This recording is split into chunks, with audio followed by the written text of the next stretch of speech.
Kia ora everyone, my name's Justine Sachs. I'm one of the co-founders of Dayenu, New Zealand Jews Against Occupation, and I'm so excited to be co-hosting this event with two incredible organisations, Greenpeace Aotearoa and our sister organisation, Palestinian Youth Aotearoa. We have Russell Norman, everybody.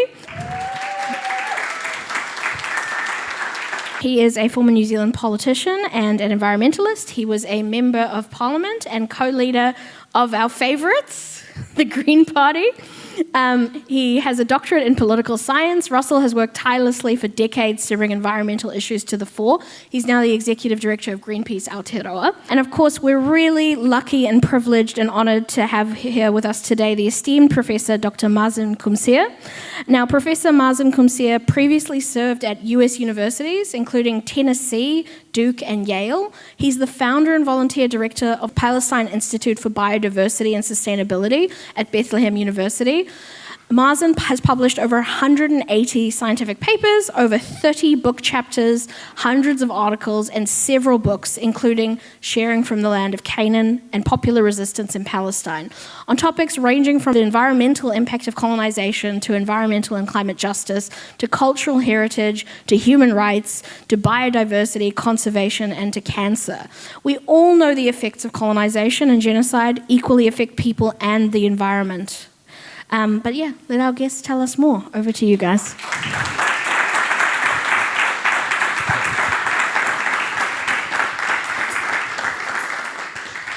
Awesome. Thank you, Dayenu and Palestinian Youth, for organising this event, and thank you so much for coming and being with us, Dr. Mazin. It's great to have you here.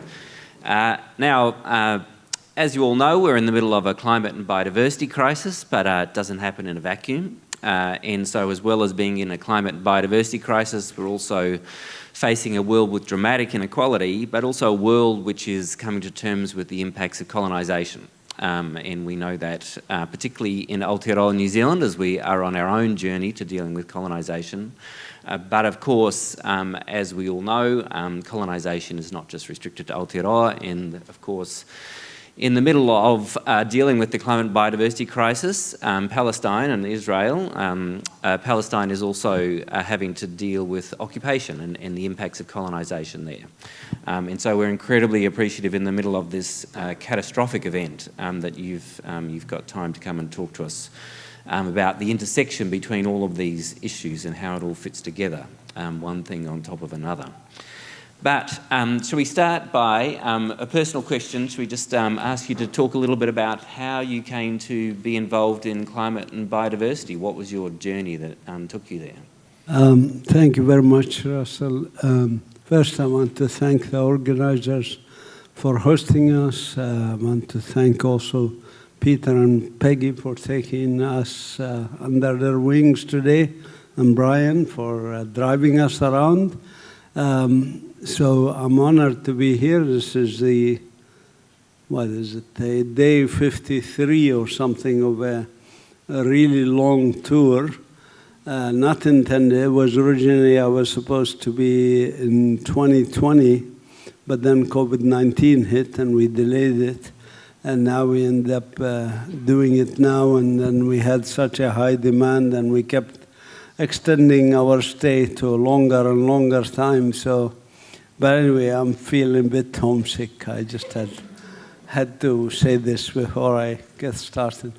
As to how I started and my background, I learned to love nature when I was a child of 7 or 8 years old, walking with my uncle, who's the first Palestinian biologist, in the valleys, the wadis around the Bethlehem area, and learning to love nature.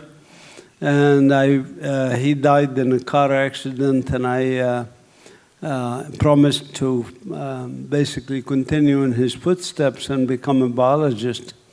So from my childhood, really, I've been always wanting to be a biologist and protect the environment, deal with nature in this way, and that's how I pursued my career, bachelor, master, PhD in biology.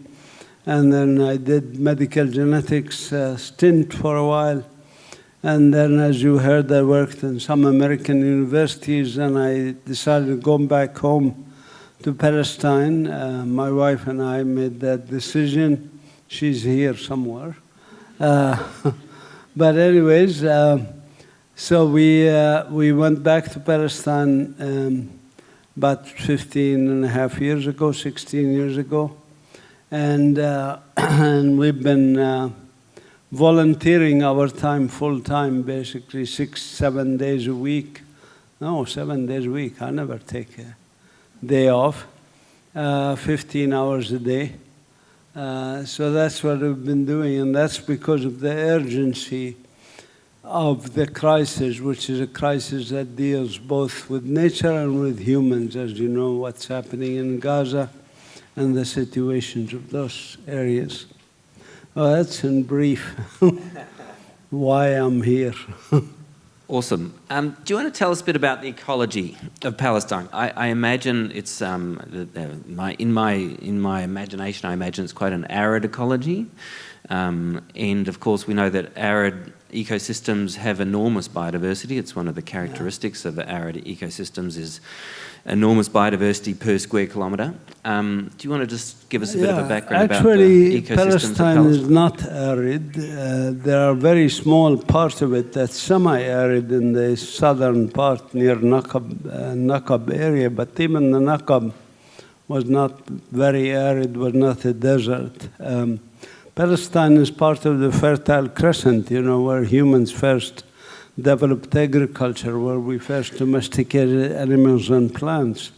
The reason for that is that it had a very rich biodiversity, and the reason for the rich biodiversity is its geography and geology and the structure of it. You know, it has a lowest point on earth, which is the Dead Sea. It has high mountains like Mount Hermon, Jabal al-Sheikh, Jabal Jalil, Galilee Mountains.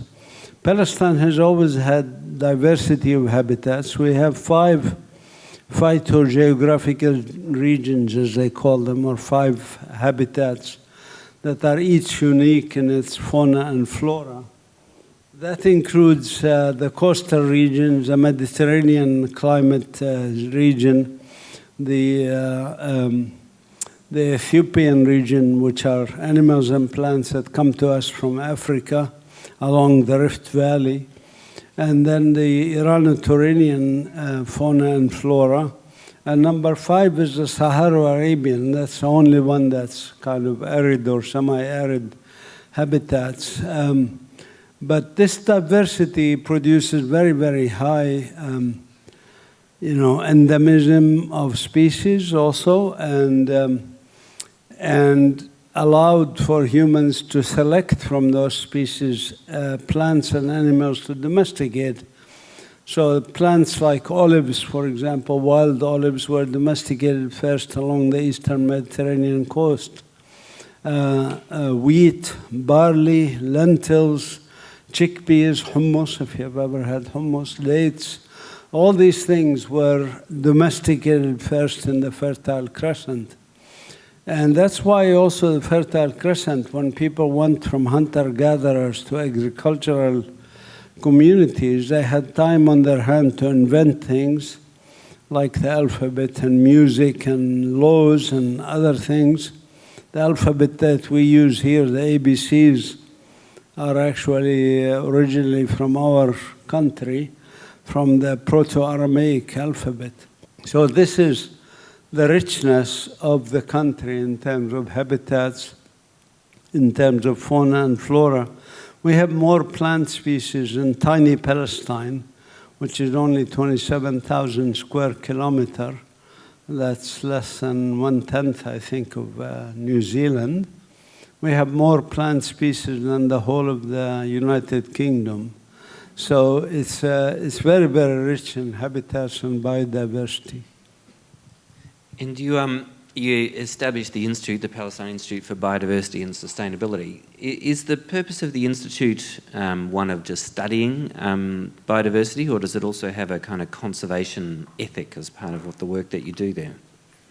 So the Institute that we founded about 10 years ago, we had just our 10-year anniversary this year, is an institute that Jesse and I started with our own money seed money of about $250,000 US.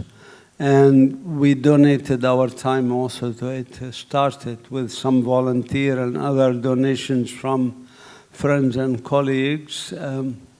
What is the vision of it? The vision is sustainable human and natural communities.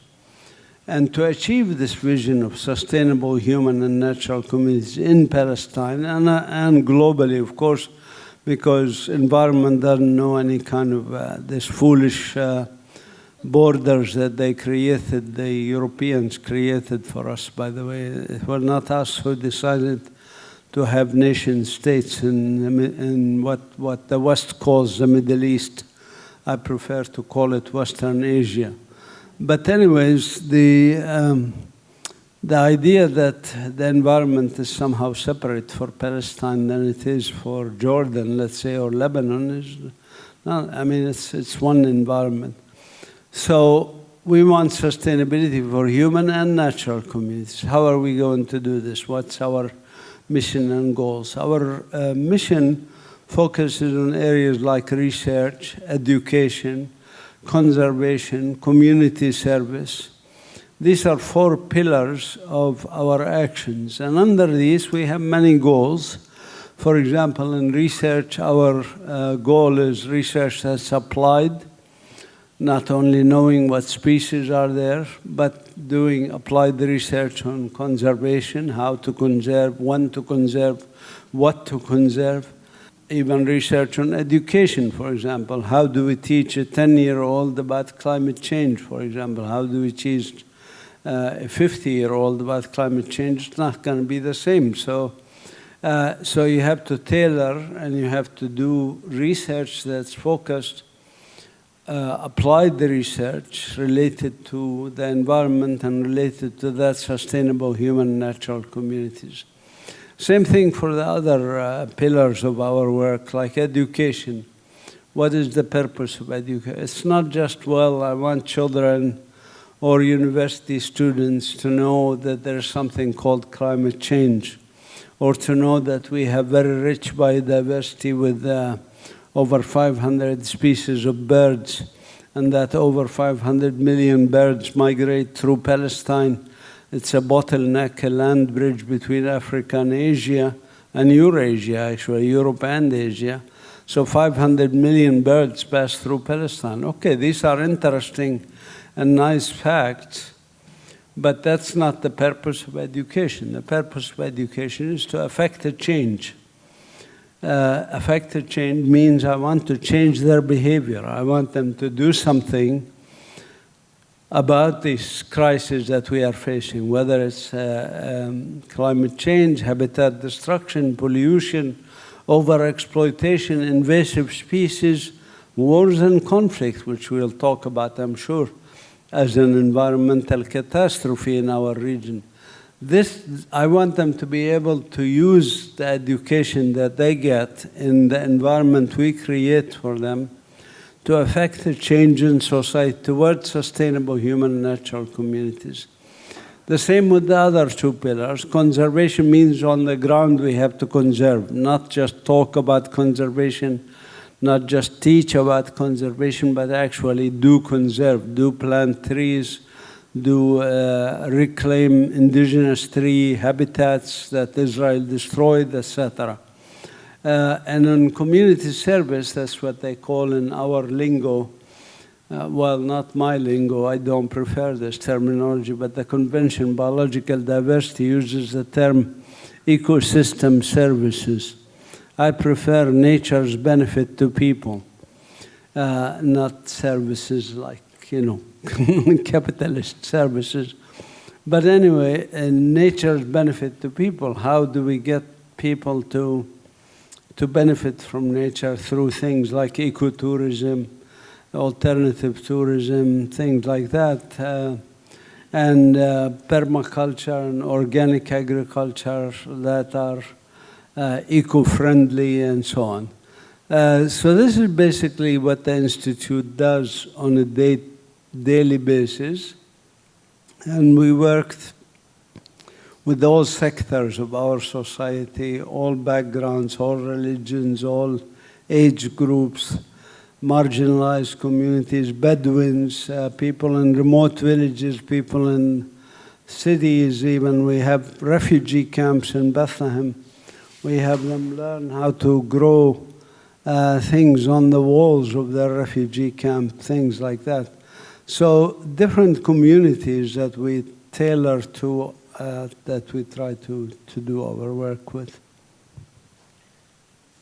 So before we get to more contemporary events, or at least post-Second World War events, I just wanted to explore a little bit about the kind of development of biodiversity in the region between the kind of settlement and the development of agriculture, and kind of leading up to the 20th century. Like, what happened to the biodiversity of Palestine as a result of human settlement and the development of agriculture, and what was the impact leading up to the 20th century?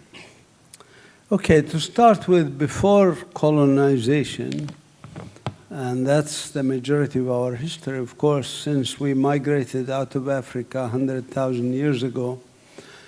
For 100,000 years, whether under hunter-gatherer communities or later when agriculture and pastoralism developed 12,000 years ago, in both periods, human communities were small and lived in harmony with nature, in balance with nature. There were very, very rare instances where archaeologists showed human damage to the environment in our region. I think in North Jordan there was one settlement that apparently hunter-gatherers who ran out of food of gazelles because they overhunted gazelles 3,000 or 4,000 years ago. But other than that, these are like rare exceptions. For most of our history, humans lived in relative harmony and balance with nature, Now, colonization, of course, is something else. And colonizers, by the nature of the beast, are very destructive of both human and natural communities. And for this, I can cite you thousands of examples. I don't have all night here. I will cite a few examples of this destruction of our environment that's done by the colonizers. First, who are these colonizers? Let's be very clear. Palestine, for thousands of years, was multi-ethnic, multicultural, multi-religious, and even multilingual. There were 44 languages spoken in Palestine before Zionism. And we lived together, all of us, indigenous people. There were also indigenous Jews. 3% of us Palestinians are indigenous Jews. The colonization came under this banner called Zionism, which is an idea to make Palestine a Jewish state. How are you going to take a country that's 97% not Jewish and make it a Jewish state? Well, you have to expel and destroy and ethnically cleanse people. How are you going to achieve that? At the point of the gun, and sometimes, but sometimes you use the depletion of their natural resources as a way to drive them out. This happened also in North America, for example, when the Europeans killed millions of buffaloes, to destroy the food of the indigenous people of the Americas. So it's natural for them to do that. For example, one of the things they did very early on is divert the waters of the Jordan River from Lake Tiberias to the west. Not because they needed water or because they were going to make the desert green, as they like to run their propaganda. They actually made the fertile country a desert. Literally, the amount of desert, arid regions in our country is increasing year by year because of the actions of colonizers. So this is one action. One action is diversion of water. Replace what was rain-fed agriculture in the coastal areas. That's where they get a lot of rain from the Mediterranean. Replace rain-fed agriculture of things like wheat, lentils, barley, chickpeas, olives, etc., with irrigated agriculture. That's all they did, the replacement agriculture. And this replacement agriculture was devastating for the environment of the area they even brought the water into. And they threw much of the water. They waste a lot of water. But what did this do to the Jordan Valley? The Jordan River basin, which used to flow at 1,350 million cubic meters per year, the Jordan River now flows at 20 million cubic meters per year. It's barely a stream no wider than my hands like this. You can jump across it in most of its areas. And it's polluted at that. This devastated the agriculture in the Jordan Valley by the local indigenous communities on both sides of the Jordan River. The people now called Jordanians and the people Palestinians on the other side. So this was the intention, is to destroy our lives and livelihood. The same thing they did with the drying up of the wetlands in the Hula area in the north. These are wetlands and a lake that exist in the north of Palestine. The millions of migrating birds used to stop there. But it was also an important habitat for humans. We had 12 Palestinian villages that were using these wetlands. They fished there, they harvested reeds, they collected even frogs and other animals to eat. And they lived happily around this wetland. They were ethnically cleansed, and in the process, 219 animal species also disappeared in the wetland areas because Israel dried it. They called it drying the swamps, you know. I hate that word swamps, it's a negative term. No, it's wetlands. And these are two examples. I could cite many, many other examples. Destruction of trees, for example. Israel claims they planted trees in Palestine to make the desert bloom. This is the biggest lie out there. They actually uprooted at least 7 or 8 times more trees than they planted. Millions of trees were bulldozed, basically. Indigenous trees, whether trees like domestic trees like olives and figs and almonds, or wild trees like oaks and hawthorns and carobs, they bulldozed them around those Palestinian villages that they ethnically cleansed in 1948. They did plant one kind of tree, which is pine tree, Pinus halepensis. And it was a horrible choice on many, many fronts. I don't have time to go through it. I mean, well, I can say, you know, in a dry climate, pine trees are terrible. They catch fire very quickly. And they burn like wildfire. And they're also monoculture, and that's not rich for biodiversity. So this is just 3 examples of mega projects they did that devastated our environment. But I write research papers on these.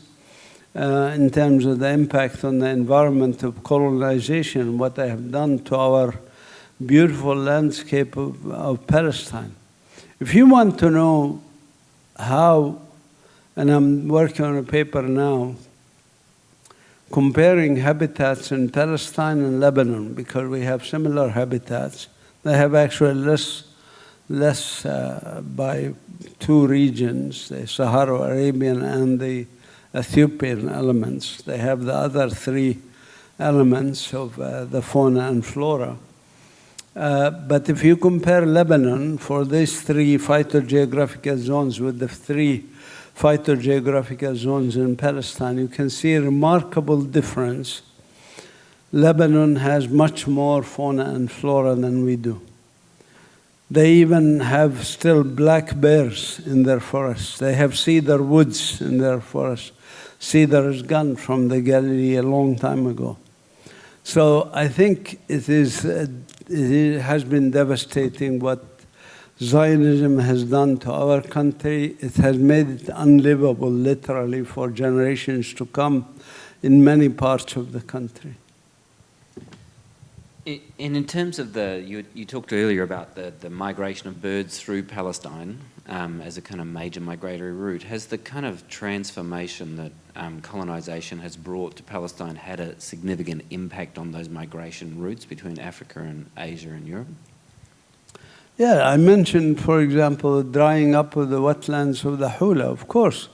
You know, you can imagine the number of people who die because they haven't had a place to settle in to drink water on their long migration from Europe to Africa or from Russia to Africa, you know, storks and others. The number of migrating birds probably dropped at least 20–30% in the last 30–40 years. I mean, and we did a study on this, by the way, comparing what was observed before and after. There's a scientist by the name of Tristram, H.B. Tristram, who did some work in the 19th century, came to Palestine, was looking at birds and examining birds and what species there are and whatever. And I had a student who was interested. She did her study on this, compared what he wrote that he observed and what we observe today in the same regions that he visited. And the difference is just dramatic. I mean, Palestine used to be a haven for bird migrations. Now it's really devastating our environment. And what's your favorite Palestinian bird? Our favorite is a Palestinian national bird. It's a Palestine sunbird. Palestine sunbird is the smallest bird in Palestine. It has a beautiful song. It is highly adaptable. That's why we chose it. It eats both nectar and insects and other things. So it's highly adaptable and resilient, even if you find it in cities. It managed to stay on its land despite all these efforts to destroy its habitats. So we love the Palestine sunbird also because of its delicate nature and beautiful colors. And the male has these orange tufts on a metallic bluish and black color that in the sun, that's why it's called the sunbird. Shines as if it's reflecting the sun. Sounds beautiful. So we've talked a bit about biodiversity, so let's touch a bit on climate change. So the Middle East obviously is, or the Western Asia, is very affected by climate change and seems to be more affected than other regions. I was reading the other day about some kids in Gaza that have died from heat stress during the current hot period because they have lack of access to cooling and lack of access to water. And whereas obviously in Israel people have access to air conditioning and much more access to water. Do you want to just talk us through the differential impacts of rising heat in Palestine?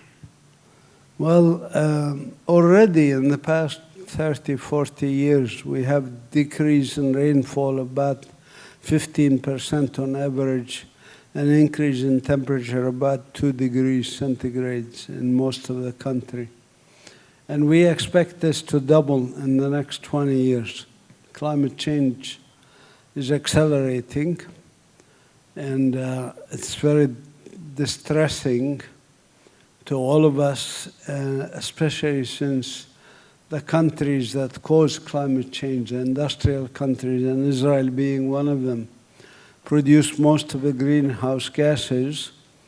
And we in the third world, as they call us, the developing countries, the global south, receive most of its impact on our health and our environment and everything else.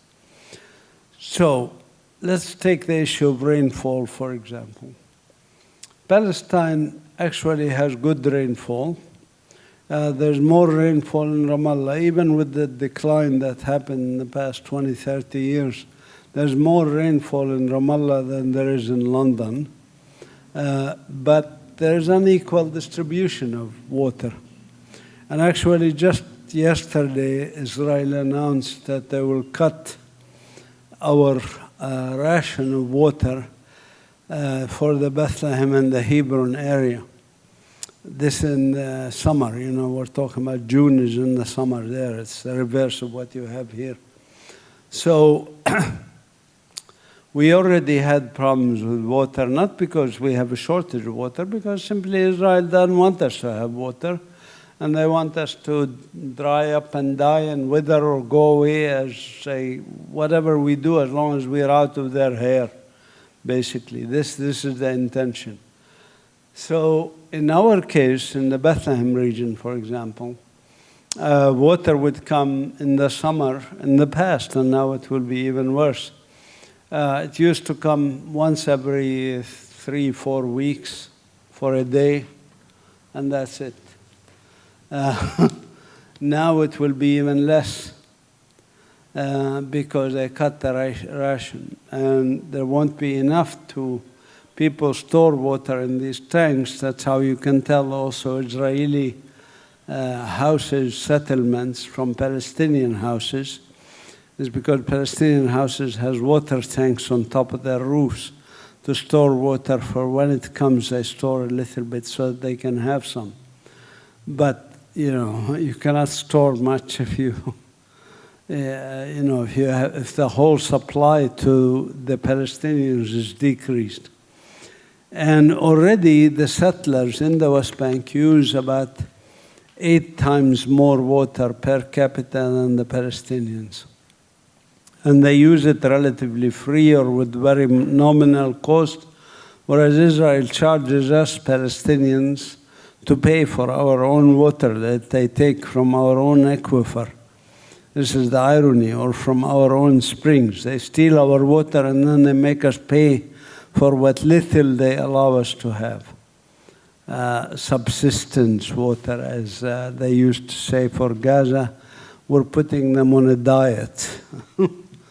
But anyways, this is the situation of water. It's really a challenge, because for me in my village of Beit Sahur next to Bethlehem, we have a challenge with water. My sisters sometimes come because I do have a cistern that I collect rainwater, and I keep it so they can come take shower there when they don't have water. But anyways, while we have the shortage of water, right next to my village, there's a settlement called El David, in which Avigdor Lieberman has a villa. He used to be defense minister, I think, of Israel. He was a bar bouncer in Lithuania. And he came and became defense minister. But anyways, Avigdor Lieberman's settlement has a water park in it, swimming pools, like Florida, you know, they have those slides, water slides and everything. This is the problem, the injustice, environmental injustice, climate injustice. This is typical of colonialism. And imagine in the next 20 years when I said also that there will be an additional 15% decrease in rainfall. Well, of course, Israel is not going to cut on their swimming pools and their water slides. They are going to cut where? They are going to cut for us. Because they want to drive us out. They don't want us in that country, period. They want the Jewish state. They don't want any Palestinians living there. It's not going to work for them, but they are trying desperately now. So I think you've painted us a really graphic picture of how kind of apartheid works in practice, right? So the Human Rights Watch and Amnesty International both labelled the practices of the Israeli state as an apartheid kind of state, and I think the way that you've described water rationing is a graphic example of how that operates. Do you want to, I mean, we've talked around it a bit, but do you want to, shall we talk more directly at what's going on currently? Because we've talked about some of the environmental impacts and some of the history and ecology. But do you want to just take us through what you think is going on currently in Gaza, and where you think this is going to go, and what are the options that are available? Yes. For those of you who don't know, Gaza is a small strip of land. That's why it's called the Gaza Strip. A small strip of land that's 360 square kilometers along the Mediterranean coast. It's a small part of historic Palestine. It's about 3% of historic Palestine. Together with the West Bank, these are about 22% of Palestine. Palestine was occupied in stages, so there was the occupation in 1948, which ethnically cleansed most of the people, and then 67. Now, where did those people they ethnically cleansed in 1948 go? Well, some of them went to Lebanon, to Syria, to Jordan, but some of them went to what's called the Gaza Strip and the West Bank. So actually we have dozens of refugee camps inside the West Bank, and there's about, I don't remember, 8 or 9 refugee camps in Gaza. So the Gaza Strip has 2.3 million people. 70% of them are actually refugees. They don't belong in Gaza. They belong in their homes and lands which they were ethnically cleansed from in 1948, which I can see literally across that electrified wire that the Gaza ghetto uprising managed to break through. Gaza is a concentration camp for unwanted people.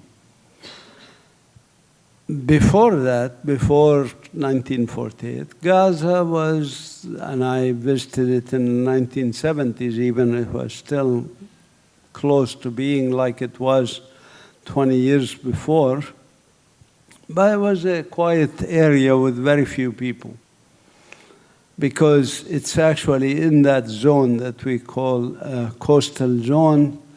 It has good rainfall, and especially in northern part of Gaza. And they used to grow a lot of things in that northern part of Gaza, like wheat and barley and lentils and things like that. And also citrus fruits from Gaza, like grapes and grapefruit, not grapes, sorry, oranges, grapefruits, lemons, citrus, things like that. So that's what Gaza was. It became this concentration camp in 1967, and its population continued to grow. Why? Grow faster than the West Bank, faster than Palestinians in 1948, faster than Palestinians in Jordan. Why? Because Israel had a meticulous policy of de-development of Gaza. There's a book by a Harvard economist named Sarah Roy about the Gaza Strip, Political Economy of De-Development. How Israel meticulously, since 1967, destroyed the Gaza economy, whether it's agriculture or other textiles. They used to make textiles, they used to make weaved baskets, things like that. Israel destroyed all of that. How did they do it? And why why they did it is obvious. It's part of Palestine. They don't want Palestinians, they want the country. But how they did it is interesting. For example, the issue of water in Gaza. Israel, for the past 30, 40 years even, has blocked the flow of natural flow of water from the Hebron Mountains down to the Gaza Strip. Wadi Gaza used to be a river, actually. It used to flow into the Mediterranean.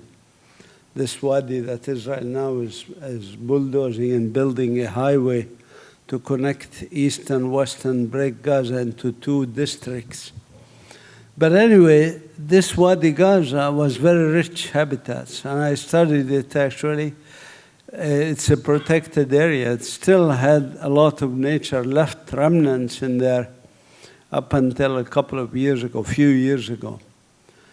Now it's devastated basically because the natural flow of water is not allowed.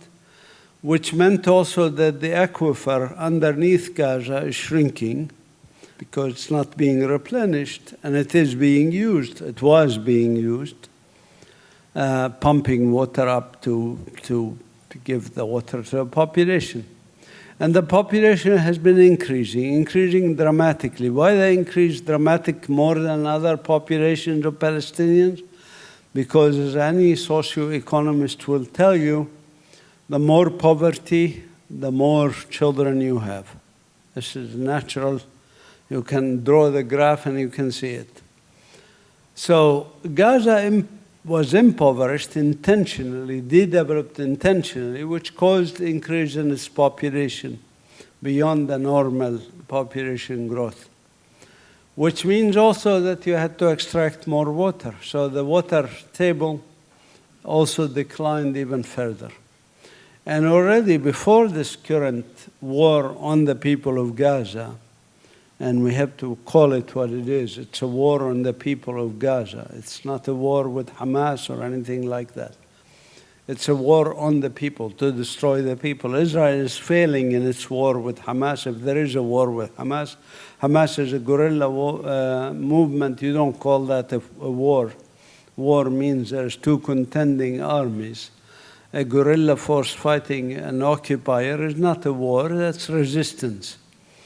But anyways, if you call that a war, or whatever you want to call it, resistance, Israel is failing at it. So what is Israel waging war on? It's waging war on the people and on the environment. So, for example, they went through with these very large D9, they call them bulldozers, which are specifically made for Israel by Caterpillar company, and we should boycott Caterpillar, by the way. Caterpillar makes these specific bulldozers that are as high as this room here, and almost half the size of this room that we are in. Huge bulldozers that go in, can bulldoze a whole house with one strike. But they also have these diggers behind them that can dig like 1 meter and uproot whole streets. They run along the street to uproot the street, or they run along a farm to uproot all the trees in the farm. Already, just looking at satellite images, I didn't do the actual analysis yet. We're working on it. But I would estimate the vast majority, maybe up to 90%, of the vegetation cover of Gaza, whether agricultural fields or wooded areas or olive groves or anything, has been uprooted. Not only that, Israel has taken this excuse of Hamas fighting from tunnels. Well, I mean, the Viet Cong fought from tunnels in Vietnam. But what did they do? They pumped seawater into the tunnels. They pumped seawater into the tunnels. This is a horrific idea environmentally, because the Gaza soil, soak right into where? Into the aquifer. So the aquifer is now finished, basically. There's no more aquifer in Gaza that can feed the population in Gaza. You have to import all the water from outside if you're going to have people drink even. Or on the rainy season, maybe collect some water from the rain if you get. But our rainy season is only 2.5 months at best. It's not that much. So it has been a huge environmental catastrophe in Gaza. I call it an ecocide in the true sense of the word. I mean, it's, again, I am not sure you can recoup anything in Gaza now. 70% of residential buildings are demolished. Maybe you can rebuild the residential buildings, but if you don't have water, you don't have agriculture, you don't have plant cover, what does that mean long term, It's really devastating, and it's very depressing to watch this go on day after day after day, with support of Western countries like the US and Canada and England and France and Australia, and sorry to say also New Zealand. All right. I think it's been fascinating, but maybe we should get some. Are there questions from the audience? Have you collected the basket? Well, while we're sorting out the questions, I guess the question is, what can Aotearoa New Zealand do to help? Because obviously we've all been watching what's going on with an absolute sense of horror, and we've been doing rallies and all sorts of things, but what is it you'd be looking for the New Zealand government and New Zealand people? I mean, I obviously thought that it's important for me to come here because I think you have a big role to play. Otherwise, I wouldn't spend all this time, more than 3 weeks in your country, speaking to hundreds of venues, etc. You know, the country here has a history that's instructive and that's useful for us to look at. It has a degree of colonization that's different than the degree of colonization that happened, for example, in Australia, where there was an outright genocide of the local people. There's very few of them left. You have a different history. You have colonization, but it's a different degree. And this allows you to rethink and set the pace for Western countries. And since New Zealand, Aotearoa, is part of this alliance of Western countries and has influence within this alliance of Western countries, it could set an example. It could go to Western countries and say, look, we didn't try to solve our Maori problem by putting them in Bantustans, ghettos like South Africa tried to do, or that Israel is trying to do, under the guise of a two-state future delusional solution. We didn't put the Maoris on one small tiny island off of the South Island, whatever it's called, and say, okay, we solved the problem, you know? No, we were trying to address the issue by integration, by equality, and by, that's how we are trying. It's not kumbaya, it's not happiness, it's not the best, but at least we are trying. You could work on this more, and you could go to the other countries and say, stop this nonsense. You know, your prime minister talks about, oh, you support a two-state solution. What does that mean, you support a two-state solution? Give me a break. Do you support apartheid and racism or not? If you don't support apartheid and racism, you expel the Israeli ambassador just like you expelled the South African ambassador. There's ethnic cleansing, there's genocide, there's Bantustans for us, just like in South Africa. And if you believe in the rule of law, as all parties in this country believe in the rule of law, supposedly, if you believe in the rule of law, international law, then you implement the treaties at least that you signed. You signed the Universal Declaration of Human Rights. Please implement it. You signed the Convention Against the Crime of Apartheid. Please implement it. You signed the International Convention Against the Crime of Genocide. Again, you know, genocide is happening. That convention, once your country signed it, it means they are obligated to obey it. It becomes like local law, like any local law you have. You could actually sue your government for violating a law that they have signed. When you sign a convention against the crime of genocide, it obligates you to act against genocide, not to help the people who are committing the genocide, or by have diplomatic relations with them and everything and normal exchanges, and even probably under the table there's military exchanges, etc. You know, this is nonsense. You have to follow your own principles, your own guidelines, and you can achieve a lot, both in terms of internal harmony here between people of all backgrounds, whether they're Maori or not, or mixed, whatever. You guarantee more harmony, and you guarantee an ability to influence world politics. Do not underestimate that you could do that. I mean, you stood to the US on the nuclear issues. You have small, tiny countries in Latin America that are standing up to the US. One time, the Venezuelan president, I think, stood at the UN at the podium to give his talk. Before him, a few speakers before him was President Bush. And he said, I'm standing here at this podium, but I smell sulfur, like there was a devil here before me.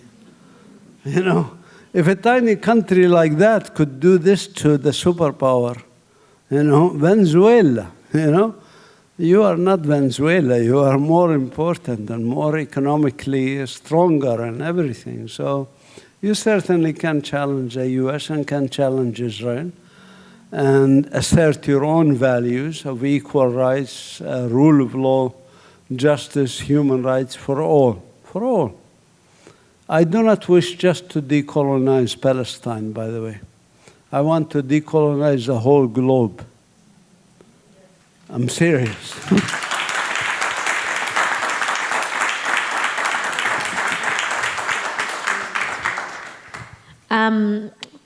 Kia ora. Thank you so much for that kōrero. I'm sure we all are taking away so much from that.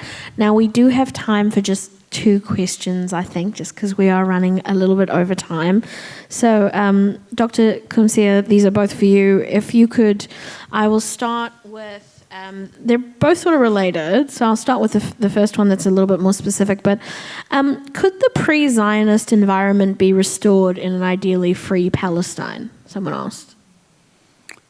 Well, we have to try. We have, I mean, that's why we created this institute. We are trying against all odds. We're creating an oasis in the middle of this mayhem. The next project I'm doing, or I plan to do, is to build the green belt that prevents the spread of desertification coming from the Jordan Valley towards Bethlehem region.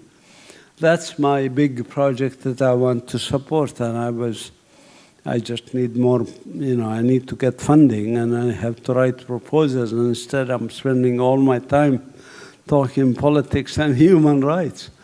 But I think it's essential that we try everything in our power. Because ultimately it's not, let me put it this way.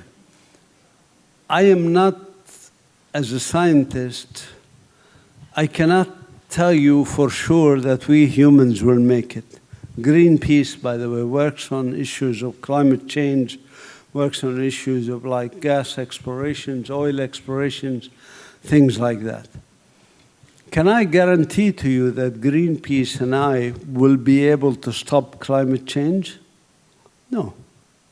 I'd say actually 70-30 that we won't succeed, that the earth has gone down the drain.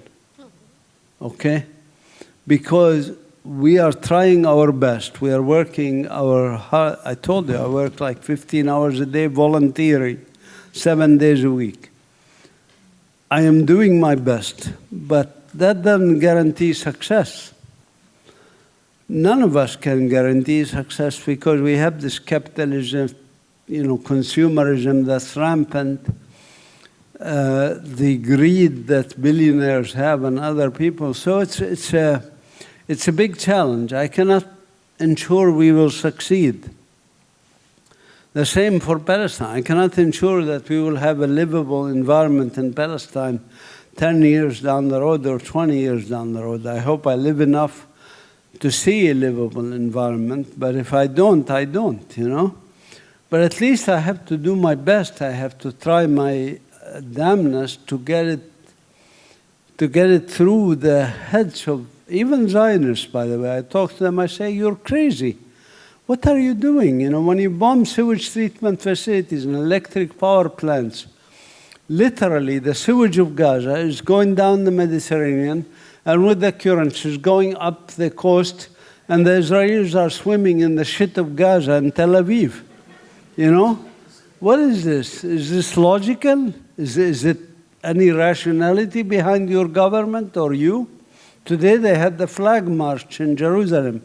Death to Arabs, destroy Arab villages. You know, what do they think? Are they thinking really? Do they want to destroy what remains of Arab villages? What about the other Arabs? You know, we are like 400 million Arabs. What about all the Muslims in the world? 1.5 or 1.8 billion Muslims. They want to pick a fight with that when they are calling, you know, they're saying bad things about Prophet Muhammad. You know, they're picking a fight with the whole world. It's crazy, it's nutty, and but it doesn't mean that I stop acting or feel despair. The contrary, it gives me the energy to act faster and more and harder. Thank you very much, everybody. Please sign our email list that's passing around. And we'll have some time to hang around and talk to some of you. So I'm happy to stay and talk to some of you, but after the event. But also, if you sign our email, you stay in touch with us. If you don't sign the email, you can also email me at info@palestinenature.org. And please check out that website, palestinenature.org. You will find a lot of very useful information and videotapes about what we do with sustainable agriculture, with biodiversity conservation and things like that. So thank you. And finally, important to say, I invite you to come visit Palestine. How many of you have been to Palestine? Raise your hand. Wow, there's 5, 6, 7. So good. The rest of you come, and those who have been, come again. And you're welcome to come and volunteer with us in our institute. We have lots of tasks that can be done by volunteers, whether in the garden or in the museum itself, or in working with the children and the community, the women activities, the arts, the all the database management, research if you want. If you also want to volunteer remotely, you can do that. And you can also talk to Jessie. Jessie is back there. Raise your hand, Jessie. She's a volunteer director, so she oversees the volunteers coming to our institute, and she will arrange also a place for you to stay, and room and board are paid for volunteers, so you would be more than welcome. Don't come all at one time, but... Can I have another really big applause for Dr. Howard and for Mazin Qumsiyeh? Thank